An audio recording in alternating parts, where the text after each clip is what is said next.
এখন SSC general ম্যাথের একটি অঙ্ক আমরা একটু দেখব। অঙ্কটি হলো যে 1007 এর বর্গ কত। খুব খুব খুব ইম্পর্টেন্ট। প্রথমে আমরা একটু খেয়াল করি যে এত এর বর্গ যে বিষয়টা আমরা দেখব যে 1007 এর বর্গ। এখন এটা করার জন্য আমরা একটু খেয়াল করব যে 1007 আমরা একটু সূত্রের মাধ্যমে আমরা একটু প্যাটার্নটা রেডি করে নিব। সূত্রের মাধ্যমে করলে খুব সহজে আমরা করতে পারবো। তো 1007 এখন এত এর বর্গ, এটাকে সরাসরি এই যে 7 গুণ 1007 এটা আমরা গুণ করলে আমাদের সাধারণত বর্গ হয়ে যাবে। এখন আমরা এটা একটু সূত্রের সাহায্য করব, সেটা হচ্ছে আমরা একটু ভেঙে নেব। 1000 আর 7 এটা যদি আমরা এটা করি, এখন এইটা এখানে বলা হচ্ছে সূত্রের সাহায্য করো, তাহলে এই যে 1000 আর ইন্টু 7 মানে প্লাস 7, তাহলে এ এবং বি এই যে দুইটা আমাদের ফরম্যাট হয়ে গেল। সেক্ষেত্রে এখন আমরা এ প্লাস বি যে সূত্র সেটা আমরা ইউজ করতে পারি।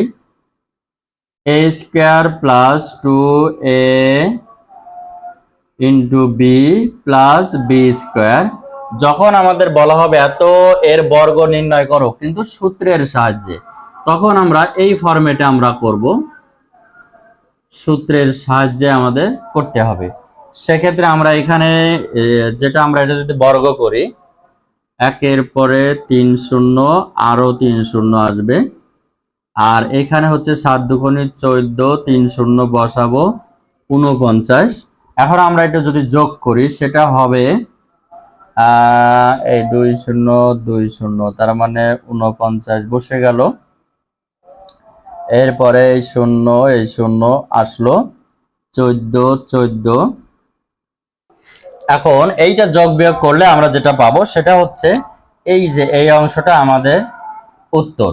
তাহলে এইটার বর্গ যদি আমরা করি সূত্রের সাহায্যে,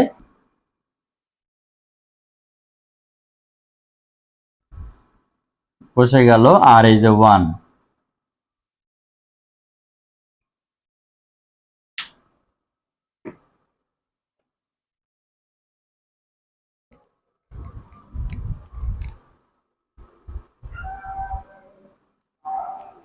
এখন এইটা যোগ বিয়োগ করলে আমরা যেটা পাবো সেটা হচ্ছে এই যে এই অংশটা আমাদের উত্তর। তাহলে এইটার বর্গ যদি আমরা করি সূত্রের সাহায্যে, তাহলে আমরা যেটা পাবো সেটা হচ্ছে এটা।